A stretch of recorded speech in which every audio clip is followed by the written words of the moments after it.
নিয়েছি। আর এদিকে মাছের মশলা একদম খুব সুন্দরভাবে কষিয়ে নিচ্ছি। এদিকে মাছের আলুটা হালকা করে ভেজে নিলাম। মশলাটা খুব সুন্দরভাবে কষিয়ে নেব আগে। আলু তো ভাজাই রয়েছে, খুব তাড়াতাড়ি সেদ্ধ হয়ে যাবে।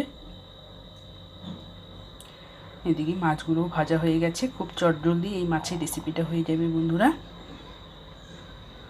দেখতে পাচ্ছ। আর এদিকে রয়েছে সব ধরনের ভাজি রয়েছে, চাল কুমড়ো ভাজি, পটল ভাজি রয়েছে, বটবটি ভাজি, এদিকে রয়েছে পাবদা মাছ ভাজি।